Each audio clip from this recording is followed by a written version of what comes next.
നമസ്കാരം, സ്വാഗതം നിലപാടിലേക്ക്.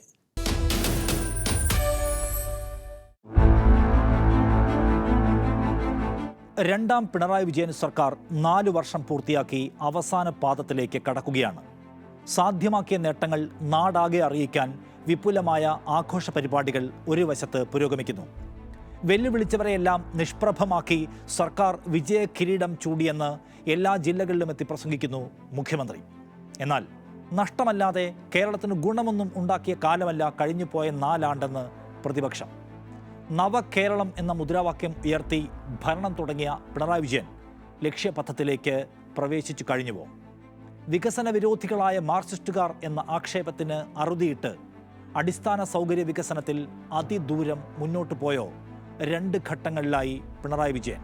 ഇടതുപക്ഷ ജനാധിപത്യ മുന്നണി മുന്നോട്ട് വയ്ക്കുന്ന രാഷ്ട്രീയ മുദ്രാവാക്യം എത്ര ഉയർത്തിപ്പിടിക്കാൻ 1 പതിറ്റാണ്ടോടടുക്കുന്ന ഭരണത്തിൽ പിണറായി വിജയന് കഴിഞ്ഞു? 3ാം സർക്കാരിനെ സൃഷ്ടിക്കാനുള്ള അശ്രാന്ത പരിശ്രമത്തിനിടെ എന്തെല്ലാം ചെയ്യുന്നു, ചെയ്തു കൂട്ടുന്നു, എവിടെയെല്ലാം സന്ധി ചെയ്യുന്നു ശ്രീ വിജയൻ്റെ സർക്കാരും അദ്ദേഹത്തിൻ്റെ പാർട്ടിയും? മതനിരപേക്ഷ മൂല്യങ്ങൾ രാജ്യത്താകെ വലിയ വെല്ലുവിളി നേരിടുന്ന കാലത്ത് ഉപാധികളില്ലാതെ അതിനെ ചെറുക്കാൻ ഉത്തരവാദപ്പെട്ട ഇടതുപക്ഷവും അതിൻ്റെ ഭരണകൂടവും കേരളത്തിലിരുന്നു കൊണ്ട് രാജ്യത്തിന് വേണ്ടി എന്തെല്ലാം ചെയ്യുന്നു? 2ാം പിണറായി സർക്കാരിൻ്റെ 4ആണ്ടാഘോഷത്തിൽ മലയാളി മാർക്ക് ചെയ്യേണ്ടതും മറന്നു പോകരുതാത്തതുമായ സംഗതികൾ എന്തെല്ലാമാണ്?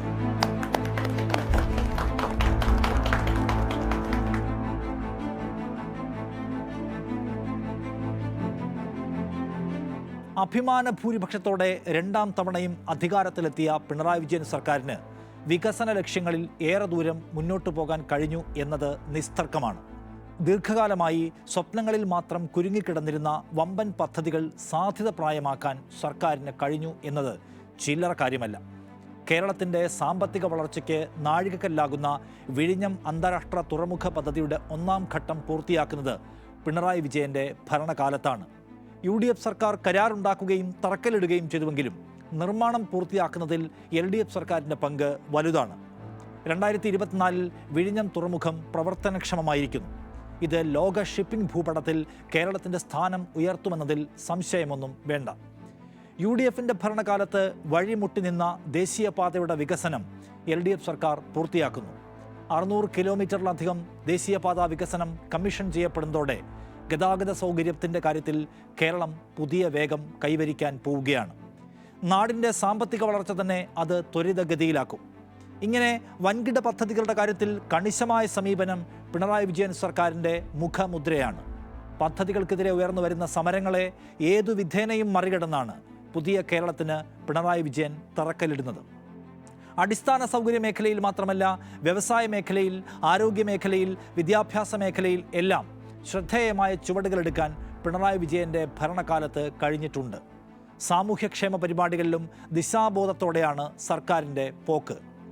2 സർക്കാരുകളുടെ കാലത്തും വലിയ പ്രകൃതി ദുരന്തങ്ങളെ സർക്കാരിന് അഭിമുഖീകരിക്കേണ്ടി വന്നു. അപ്പോഴെല്ലാം സവിശേഷമായ നേതൃമികവ് നാം പിണറായി വിജയൻ്റെ ലീഡർഷിപ്പിൽ നിന്ന് കണ്ടു. വയനാട്ടിലെ പ്രകൃതി ദുരന്തത്തിൽ അകപ്പെട്ട മനുഷ്യരെ പുനരധിവസിപ്പിക്കാനുള്ള പ്രത്യേക ദൗത്യവുമായി മുന്നോട്ട് പോവുകയാണ് ഇപ്പോൾ സർക്കാർ. എന്നാൽ ഒരു ഇടതുപക്ഷ ഭരണകൂടത്തിൽ നിന്ന് നാം പ്രതീക്ഷിക്കുന്നത് ഇവ മാത്രമാണോ? പറയുന്ന നിലപാടിലും പ്രഖ്യാപിക്കുന്ന നടപടികളിലും മുന്നോട്ട് വയ്ക്കുന്ന വികസന നയത്തിലുമെല്ലാം അവരിൽ നിന്ന് നാം ഇടതുപക്ഷ കാഴ്ചപ്പാട് പ്രതീക്ഷിക്കും. റോഡുകളും പാലങ്ങളും ഉണ്ടാക്കുന്ന ഒരു സർക്കാർ എന്നതിനപ്പുറം ഇടതുപക്ഷ കാഴ്ചപ്പാട് മുന്നോട്ട് വയ്ക്കുന്ന, ഇടതു നയം നടപ്പാക്കുന്ന സർക്കാരായി മാറാൻ 2ാം പിണറായി സർക്കാരിന് കഴിഞ്ഞോ? വർഗീയ രാഷ്ട്രീയത്തിൻ്റെ പടുകുഴിയിലേക്ക് രാജ്യം കൂപ്പുകുത്തുന്ന കാലത്ത് സ്വന്തം തുരുത്തിനെ ആ അത്യാഹിതത്തിന് വിട്ടുകൊടുക്കാതിരിക്കാൻ ഇച്ഛാശക്തിയുള്ള എന്തെങ്കിലും ഒന്ന് ഈ സർക്കാർ അതിൻ്റെ അധികാരം ഉപയോഗിച്ച് ചെയ്യുന്നുണ്ടോ? നിരാശയാണ് ഉത്തരമെങ്കിൽ അതിന് നാം ചില കാരണങ്ങളും കണ്ടെത്തണമല്ലോ. ഇടതുപക്ഷ രാഷ്ട്രീയമെന്നതിനെ സമത്വം, സാമൂഹ്യനീതി, മതനിരപേക്ഷത, തൊഴിലാളി കർഷകാവകാശങ്ങൾ, ജനകീയ ഭരണം എന്നിവയെ അടിസ്ഥാനമാക്കി നിർവചിക്കാം. 1957 EMSൻ്റെ ഭരണം മുതൽ ഭൂപരിഷ്കരണം, വിദ്യാഭ്യാസ ആരോഗ്യ പുരോഗതി, തൊഴിലാളി സംരക്ഷണം എന്നിവയിലൂടെ കേരളം ഒരു പ്രത്യേക മോഡൽ സൃഷ്ടിച്ചിട്ടുണ്ട്. കാലം മുന്നോട്ട് പോയി പിണറായി വിജയനിൽ എത്തി നിൽക്കുമ്പോൾ ആദർശവും പ്രായോഗികതയും തമ്മിൽ ഒരു സന്തുലിതാവസ്ഥ സൃഷ്ടിക്കാനുള്ള വലിയ പരിശ്രമം കാണുന്നത് പോലെ ചില ഘട്ടങ്ങളിൽ അവ ആദർശത്തെ തന്നെയും അട്ടത്തു വെച്ചുകൊണ്ട് പുതിയൊരു ഭരണ സമീപനത്തിലേക്ക് അറപ്പില്ലാതെ കാലെടുത്തു വയ്ക്കുന്നതും നാം കാണുന്നു. 2 ഭരണകാലങ്ങൾ കഴിയാനൊരുങ്ങുമ്പോൾ പിണറായി വിജയൻ്റെ കീഴിൽ 2ാം ഭരണകാലവും കഴിയാനൊരുങ്ങുമ്പോൾ പിണറായി വിജയൻ്റെ കീഴിൽ കമ്മ്യൂണിസ്റ്റ് പോലീസ് നയവും ഇടതു മനുഷ്യാവകാശ ബോധവും ഇതൊക്കെ എവിടെ കിടക്കുന്നുവെന്ന് ചോദിച്ചാൽ ഈ നാട്ടിൽ ഭരിക്കുന്നത് ഒരു ഇടതുപക്ഷ സർക്കാരാണോ എന്ന് നാം ഒരു വേള സംശയിച്ചേക്കാം. ഏറ്റവും അവസാനത്തെ പേരൂർക്കട പോലീസ് സ്റ്റേഷൻ ക്രൂരത മാത്രം പരിശോധിച്ചാൽ പോലീസിനെ മാനവിക രൂപിയാക്കുന്നതിൽ, തുല്യതാബോധമുള്ള സംഘമാക്കുന്നതിൽ 9 വർഷം നീണ്ടൊരു പരാജയത്തിൻ്റെ കഥ വായിക്കാൻ കഴിയും. ഞാൻ അവരെ മാല കണ്ടിട്ട് പിരിഞ്ഞു. ആ സാറാണ് എന്നെ ഭയങ്കരമായിട്ടും അനുഭവിച്ചിട്ടുള്ളത്. ജോലി ചെയ്യുന്ന വീട്ടിലെ സ്ത്രീയുടെ മോഷണ പരാതിയെ മുൻനിർത്തി ഒരു തെളിവുമില്ലാതെ ബിന്ദു എന്ന ദലിത് യുവതിയെ പോലീസ് കസ്റ്റഡിയിലെടുക്കുന്നു. 24 മണിക്കൂറോളം അവരെ തടങ്കലിൽ വെക്കുന്നു. ഈ സമയത്ത് അവർക്ക് കുടിവെള്ളമോ ഭക്ഷണമോ നൽകുന്നില്ല. പോലീസ് ഉദ്യോഗസ്ഥർ അവരോട് അങ്ങേയറ്റം മോശമായി പെരുമാറുന്നു. മാലക്കള്ളി എന്ന് വിളിച്ച് ആക്ഷേപിക്കുന്നു. വിവസ്ത്രയാക്കുക പോലും ചെയ്ത് പരിശോധിച്ചുവെന്നാണ് ബിന്ദു പറയുന്നത്. അടിക്കാൻ ശ്രമിക്കുകയും ചെയ്തുവെന്ന് അവർ ആരോപിക്കുന്നു. കുടിക്കാൻ വെള്ളം ചോദിച്ചപ്പോൾ കക്കൂസിൽ പോയി കുടിക്കാനാണ് പ്രസന്നൻ എന്ന പോലീസുകാരൻ ബിന്ദുവിനോട് പറഞ്ഞത്. 2 പെൺമക്കളെ കേസിൽ കൊടുക്കുമെന്ന് പോലീസ് ഭീഷണിപ്പെടുത്തിയെന്നും ചെയ്യാത്ത കുറ്റമേറ്റെടുക്കാൻ നിർബന്ധിച്ചുവെന്നും അവർ പറയുന്നു. പിറ്റേന്ന് രാവിലെ മാല വീട്ടിൽ നിന്ന് കണ്ടെത്തിയതായി വീട്ടുടമ ഓമന ഡാനിയൽ പോലീസിനെ വിളിച്ചറിയിക്കുന്നു. എന്നാൽ ഈ വിവരം ബിന്ദുവിനെ അറിയിക്കാതെ അവരെ ഉച്ചയ്ക്ക് 12 മണിവരെ കസ്റ്റഡിയിൽ വെക്കുന്നു പോലീസ് സംഘം. ഉച്ച കഴിഞ്ഞപ്പോൾ മക്കളെ ഓർത്ത് നിന്നെ വിട്ടയക്കുന്നു എന്ന ഔദാര്യവാചകം പറഞ്ഞ് ബിന്ദുവിനെ പോലീസ് വിടുന്നു. ഇനി നിന്നെ കവടിയാറിലും പരിസരത്തും കണ്ടുപോകരുതെന്ന് ഭീഷണിപ്പെടുത്തുന്നു. ഈ പ്രസന്നം എന്ന് പറയുന്ന പോലീസുകാരനെ ഭയങ്കരമായിട്ട് എന്നെ മാനസികമായിട്ടും എന്നെ പിടിപിടിച്ചത്. മാനസികം എന്നത് പറഞ്ഞാൽ അറിയിക്കാൻ വയ്യാത്തൊരു സിറ്റുവേഷനായി. അങ്ങനെ പിന്നെ അങ്ങോട്ട് ചോദ്യമായിരുന്നു മാല കൊടി എന്ന് പറഞ്ഞാൽ ഭയങ്കരമായിട്ടുള്ള. ഞാൻ പറഞ്ഞു സാർ ഞാൻ മാല എടുത്തിട്ടില്ല. നല്ല കാല് പിടിച്ച് പറഞ്ഞിട്ടും ഞാൻ പറയുന്ന ഒരു ചെവിക്കൊള്ളാൻ തയ്യാറായില്ല. ഈ SI പ്രസാദ് എന്ന് പറയുന്ന സാർ, ഈ പ്രസന്നൻ എന്ന് പറയുന്ന ആ പോലീസുകാരനും ഈ എന്നെ ഇവർ 3 പേരുമാണ് എന്നെ ഭയങ്കരമായിട്ട് എന്നെ വേദനിപ്പിച്ചത്. സ്ത്രീകളെ കസ്റ്റഡിയിൽ വെക്കുന്നതിനും ചോദ്യം ചെയ്യുന്നതിനുമെല്ലാം വ്യക്തമായ മാർഗനിർദ്ദേശങ്ങളും കോടതി നിർദ്ദേശങ്ങളുമെല്ലാമുള്ള ഈ നാട്ടിൽ ബിന്ദു എന്ന ദലിത് സ്ത്രീക്ക് നേരിടേണ്ടി വന്ന ദുരനുഭവം സർക്കാരിനെ പൊടി പോലും ഞെട്ടിച്ചില്ല. തനിക്ക് നേരിട്ട ദുരനുഭവം പരിശോധിക്കണമെന്നും നീതി വേണമെന്നും ആവശ്യപ്പെട്ട് മുഖ്യമന്ത്രി പിണറായി വിജയൻ്റെ പൊളിറ്റിക്കൽ സെക്രട്ടറി P ശശിയെ കണ്ട ബിന്ദുവിന് അപമാനമാണ് അവിടെ നിന്ന് കിട്ടിയത്. അവരുടെ പരാതി വാങ്ങി മേശപ്പുറത്തേക്കിട്ട P ശശി മോഷണ പരാതി കിട്ടിയാൽ പോലീസ് വിളിച്ചു വരുത്തുന്നതൊക്കെ സ്വാഭാവികമാണെന്നും ആക്ഷേപം വല്ലതുമുണ്ടെങ്കിൽ കോടതിയിൽ പോയിക്കോളൂ എന്നും പറഞ്ഞ് ബിന്ദുവിനെ തിരിച്ചയച്ചു. വലിയ മാധ്യമ വാർത്തയും പ്രതിഷേധവും ഉയർന്ന ശേഷം മാത്രമാണ് കുറ്റക്കാരായ ഉദ്യോഗസ്ഥർക്കെതിരെ നാമമാത്രമായ നടപടിയെങ്കിലും എടുക്കാൻ ആഭ്യന്തര വകുപ്പ് തയ്യാറായത്. പിന്നീട് ചോദ്യങ്ങൾ ഉയർന്നപ്പോൾ പതിവ് പോലെ ശശിയെ ന്യായീകരിച്ചു പൊതിഞ്ഞു മുഖ്യമന്ത്രി പിണറായി വിജയൻ. ഇവര് അതുമായി ബന്ധപ്പെട്ട് ഓഫീസിൽ വന്ന് പരാതി പറഞ്ഞത്. ആ പരാതി പറഞ്ഞപ്പോൾ തന്നെ ആ പ്രശ്നത്തിൽ ഇടപെടാമെന്നും എന്താണ് ഉണ്ടായതെന്ന് പരിശോധിക്കാമെന്നും പറഞ്ഞിരുന്നു. പരിശോധനക്കുള്ള സമയം മാത്രമേ എടുത്തിട്ടുള്ളൂ. അത് സമയം പരിശോധിച്ചാൽ നമുക്ക് കാണാൻ പറ്റും. അവർ വന്ന് പറഞ്ഞു. പിറ്റേ ദിവസം കഴിയുമ്പോഴേക്ക് തന്നെ അതിൻ്റെ പരിശോധനകൾ കഴിഞ്ഞു, അതിൻ്റെ മേലെയുള്ള നടപടിയും വന്നു. എന്നാൽ അവർക്കുണ്ടായിരുന്ന മറ്റൊരാവശ്യം ഞാൻ മനസ്സിലാക്കുന്നത് ആ കേസിൽ ഇടപെടണമെന്നായിരുന്നു. കേസിൽ അങ്ങനെ ഓഫീസിൽ ഇടപെടാൻ പറ്റില്ല. ദലിതരായ മനുഷ്യർക്ക് തുല്യ നീതി നിഷേധിക്കുന്ന ആഭ്യന്തര വകുപ്പ് കൊണ്ടു നടക്കുന്ന, അതിന് രക്ഷാകവചമൊരുക്കുന്ന ഒരു സർക്കാരിനെ ഇടതു സർക്കാർ എന്ന് വിളിക്കുമ്പോൾ അതിന് എത്ര പൂർണ്ണതയുണ്ട്. തിരുവനന്തപുരം മെഡിക്കൽ കോളേജിൽ മഞ്ഞപ്പിത്തം ബാധിച്ച മക്കളെയുമായി എത്തിയ ദലിത് കുടുംബത്തിന് മതിയായ ശ്രദ്ധയും ചികിത്സയും കിട്ടാതെ കുഞ്ഞുങ്ങൾ മരിച്ചു എന്ന വാർത്തയും ഇതിനോടൊപ്പം വായിക്കണം. കമ്മ്യൂണിസ്റ്റ് സർക്കാരിൻ്റെ 4ാം വാർഷികാഘോഷ ഭാഗമായ പ്രദർശന വിപണന മേളകളിൽ ദലിത് മനുഷ്യരുടെ കണ്ണീരും വീണ് കിടപ്പുണ്ട്. റാപ്പ് ഗായകനായ വേടനെതിരായ നടപടി കൂടി നോക്കൂ. 5 ഗ്രാം കഞ്ചാവിൻ്റെ പേരിൽ പിടിച്ച സർക്കാർ സംവിധാനം അയാളെ ഏതൊക്കെ വിധത്തിൽ കുരുക്കാമെന്നതിൽ അത്യധ്വാനം ചെയ്യുന്നു എന്ന് നാം കണ്ടു. കഴുത്തിലൊരു മാല കിടക്കുന്നതിലെ ലോക്കറ്റ് പുലിപ്പല്ലാണെന്ന് ആരോപിച്ച് അയാളെ മൃഗവേട്ട കേസിൽ വരെ പെടുത്തി വനംവകുപ്പ്. ശ്രീലങ്കയിൽ നിന്ന് വന്ന തമിഴ് അഭയാർത്ഥിയായ അയാളുടെ അമ്മയുടെ പശ്ചാത്തലം വരെ മാധ്യമങ്ങൾക്ക് മുന്നിൽ നിരത്തി വേടനെ ഒരു ഭീകരരൂപിയാക്കാനായിരുന്നു ഭരണകൂടത്തിന് തിടുക്കം. ഒടുക്കം നാട്ടിലാകെ വലിയ പ്രതിഷേധവും ചോദ്യങ്ങളും ഉയർന്നു വരേണ്ടി വന്നു സർക്കാരിനും സർക്കാരിനെ നയിക്കുന്ന പാർട്ടിക്കും ഒരു ദലിത് പാട്ടുകാരനെതിരായ അതിക്രിയയിൽ നിന്ന് പിന്തിരിയാൻ. പുലിപ്പല്ല് കഴുത്തിലിട്ട സുരേഷ് ഗോപിമാർക്കെതിരെ അന്വേഷണമില്ലേ എന്ന് ശരാശരി മലയാളി ഉറക്കെ ചോദ്യം ചോദിച്ചതോടെ അത്തരം ലോക്കറ്റണിഞ്ഞ് ആരെയും പിടിക്കേണ്ടതില്ല എന്ന പുതിയ നിലപാടിലേക്ക് സംവിധാനം ഒന്നാകെ മാറി. ഇന്ത്യയിൽ എല്ലായിടത്തും ഇന്നും തുടരുന്ന ജാതി വെറിക്കെതിരായ നിലപാടുകളും പാട്ടുകളും സംഘപരിവാരത്തിന് വേടനെ ശത്രുവാക്കിയിട്ടുണ്ട്. ജാത്യാതീതമായി നാമെല്ലാം ഒറ്റക്കെട്ട് എന്ന പ്രതീതി ജനിപ്പിക്കാൻ ശ്രമിക്കുന്ന പദ്ധതിക്ക് വേടൻ്റെ പാട്ടുകൾ വലിയ വിഘാതമാണല്ലോ. അപ്പോൾ അയാളുടെ ഒച്ചയടപ്പിക്കണം. സംഘത്തിൻ്റെ ആ കൊട്ടേഷൻ എടുക്കാനും 9 വർഷത്തിലേക്കെത്തിയ പിണറായി വിജയൻ്റെ സർക്കാരിൽ ആളുകളുണ്ട് എന്ന് വന്നാൽ പിന്നെ ഈ കൊണ്ടാടുന്നത് ഏത് ഇടതുപക്ഷത്തിൻ്റെ വിജയാഘോഷമാണ്? CPIM PB അംഗമായ പിണറായി വിജയൻ തന്നെ നേരിട്ട് ഭരണം നിർവഹിക്കുന്ന പോലീസ് വകുപ്പിനെ മുൻനിർത്തിക്കൊണ്ട് എത്ര കമ്മ്യൂണിസ്റ്റ് പാർട്ടി അണികൾക്ക് ഞങ്ങളുടെ പോക്ക് ഇടതുവഴിയിലാണെന്ന് അവകാശപ്പെടാൻ കഴിയും? പിണറായി വിജയനെ ആക്ഷേപിക്കുകയോ അദ്ദേഹത്തിൻ്റെ യാത്രാവഴികളിൽ സമരതടസ്സമുണ്ടാക്കുന്നവരെ കൈകാര്യം ചെയ്യലോ മാത്രമാണ് ഇടതുപക്ഷത്തിന് വേണ്ടി എന്ന പേരിൽ പോലീസ് ചെയ്യുന്ന കാര്യങ്ങൾ. അതിനുമപ്പുറം ആ സംവിധാനം ഒന്നാകെ മറ്റാരുടെയോ കയ്യിലാണ് കളിക്കുന്നത്.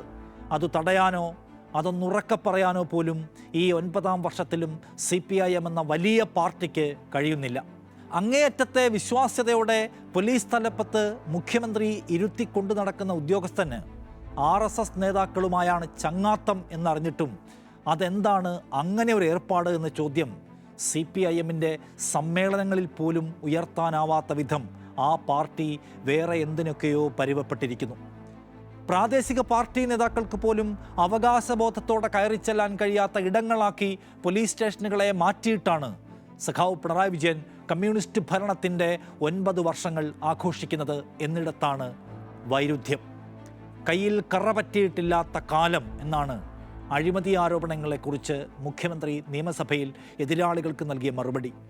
പക്ഷേ പിണറായി വിജയൻ മുഖ്യമന്ത്രി പദം അലങ്കരിക്കുന്ന കാലത്ത് മകൾ സംശയകരമായി സമ്പാദിച്ചു കൂട്ടിയ കാശിൻ്റെ വഴികളെക്കുറിച്ച് ഇപ്പോഴും വിശദീകരിക്കാൻ അദ്ദേഹത്തിനോ അദ്ദേഹത്തിൻ്റെ പാർട്ടിക്കാർക്കോ കഴിയുന്നില്ല.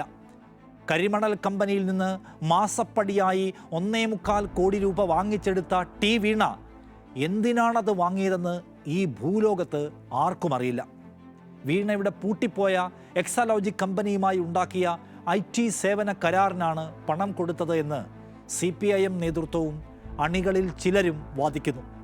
പക്ഷേ ബഹുഭൂരിപക്ഷം പാർട്ടിക്കാർക്കും ആ കഥ ദഹിച്ചിട്ടില്ല. കാരണം കരിമണൽ കമ്പനിക്ക് കൊടുത്ത സേവനം എന്താണെന്ന് ചോദിക്കുമ്പോൾ മുഖം പൂഴ്ത്തുകയാണ് ടി വീണയും അവരുടെ അച്ഛനും പാർട്ടി നേതാക്കളുമെല്ലാം. അങ്ങനെ ഒരു സേവനം ഞങ്ങൾക്ക് കിട്ടിയിട്ടില്ലെന്ന് സാക്ഷ്യപ്പെടുത്തുന്നു കരിമണൽ കമ്പനിയായ CMRLൻ്റെ IT വിഭാഗം മേധാവി. അവിടുത്തെ ആളുകളാരും അറിയാതെ വീണയുടെ കമ്പനി നൽകിയ സർവീസ് എന്താണ്? കമ്മ്യൂണിസ്റ്റ് നിലപാട് കറപുരളാത്ത കൈകൾ പോലെയുള്ള കേവല വാചാടോപം കൊണ്ട് പരിഹരിക്കാൻ കഴിയുന്നതല്ല മുഖ്യമന്ത്രിയുടെ കുടുംബം സർക്കാരിനുമേൽ വീഴ്ത്തിയിരിക്കുന്ന നിഴലിൻ്റെ മറ. കോടിയേരി ബാലകൃഷ്ണൻ്റെ മകനെ കർണാടക സർക്കാർ അറസ്റ്റ് ചെയ്തപ്പോൾ അയാളെ കൈവിട്ട് കളഞ്ഞ അതേ പാർട്ടി ഇന്നിപ്പോൾ മുഖ്യമന്ത്രിയുടെ മകൾക്കായി അരയും തലയും മുറുക്കി രംഗത്തുണ്ട്. പാർട്ടി സംസ്ഥാന സെക്രട്ടേറിയറ്റ് തന്നെ പാർട്ടി അംഗമേയല്ലാത്ത വീണയെ ചേർത്തണച്ച് നിർത്തിയിരിക്കുന്നു. കാശെന്തിന് വാങ്ങിച്ചുവെന്ന് വെളിപ്പെടുത്താതെ പാർട്ടിയെ വെയിലത്ത് നിർത്തി പൊരിക്കാനുള്ള പ്രിവിലേജ് വീണയ്ക്കുമുണ്ട്. കാരണം അവർ പിണറായി വിജയൻ്റെ മകളാണ്. അങ്ങനെ ഏതെങ്കിലും നേതാവിന് മാത്രമായി കമ്മ്യൂണിസ്റ്റ് പാർട്ടിയിൽ ആരാധ്യരൂപമുണ്ടോ? ചോദ്യം ചെയ്യാൻ ആർക്കും അവകാശമില്ലാത്ത വിധം വിശേഷാധികാരമുണ്ടോ? കമ്മ്യൂണിസ്റ്റ് കൽപ്പനകളിൽ അങ്ങനെയൊന്നില്ലെങ്കിലും പിണറായി വിജയൻ്റെ നേതൃകാലത്ത് അങ്ങനെയുണ്ട്. ആ പശ്ചാത്തലത്തിൽ കൂടിയാണ് ഇടതു സർക്കാർ 4 വർഷം പൂർത്തിയാക്കിയതിൻ്റെ സന്തോഷം ആസ്വദിക്കുന്നതെന്ന് കാണണം. ഏതു കാലത്തും സ്വന്തം സർക്കാരിൻ്റെ പ്രവർത്തനങ്ങളെ ഓഡിറ്റ് ചെയ്യാനും നിയന്ത്രിക്കാനും പാർട്ടിക്ക് കഴിയുന്ന സ്ഥിതി ഉണ്ടായിരുന്നു CPIMനും ഒപ്പം ഇടതുമുന്നണിക്കും. പക്ഷേ ഇന്ന് ആ സംവിധാനം തന്നെ ഇല്ലാതായിരിക്കുന്നു. സർക്കാരിൻ്റെ തീരുമാനങ്ങൾ പലതും പാർട്ടി അറിയുന്നു പോലുമില്ല. ഒന്നാം പിണറായി സർക്കാരിൻ്റെ കാലത്ത് പോലീസ് ആക്ടിലെ 118A വകുപ്പിൽ കൊണ്ടുവന്ന മാറ്റം തന്നെ ഉദാഹരണം. സോഷ്യൽ മീഡിയയിലോ മറ്റു പ്ലാറ്റ്ഫോമുകളിലോ അപമാനകരമോ ദുരുദ്ദേശപരമോ ആയ ഉള്ളടക്കം പ്രചരിപ്പിക്കുന്നത് ശിക്ഷാർഹമാക്കുകയും അതിൽ പോലീസിന് പരിധിവിട്ട അധികാരം നൽകുകയും ചെയ്യുന്ന വിധത്തിലായിരുന്നു നിയമമാറ്റം. അപമാനകരമായ വാക്ക് എന്ന് നിയമത്തിൽ ചേർക്കുക വഴി സർക്കാരിനെ വിമർശിക്കുന്നവരെയൊക്കെ വേട്ടയാടാനുള്ള പദ്ധതി ആയിരുന്നു അതിന് പിന്നിൽ. നിയമസഭയിൽ ചർച്ച ചെയ്യാതെ ഓർഡിനൻസായാണ് ആ നിയമം സർക്കാർ കൊണ്ടുവരുന്നത്. CPIM പാർട്ടിയുടെ നയത്തിന് വിരുദ്ധമായി പോലീസ് എഴുതി ഉണ്ടാക്കിയ ഒരു നിയമത്തെ പാർട്ടി PB അംഗമായ പിണറായി വിജയൻ അവസാന നിമിഷം വരെ ന്യായീകരിച്ചു. പക്ഷേ ജനങ്ങളുടെ രാഷ്ട്രീയ ബോധ്യത്തെ തടുത്തു നിർത്താൻ ശ്രീ വിജയന് കഴിഞ്ഞില്ല. CPIM കേന്ദ്ര നേതൃത്വം തന്നെ ഒടുക്കം ഇടപെടേണ്ടി വന്നു. അവസാനം വരെ ന്യായീകരിച്ച പോലീസ് പദ്ധതിയിൽ നിന്ന് പിന്തിരിയാൻ മുഖ്യമന്ത്രി നിർബന്ധിതനായി.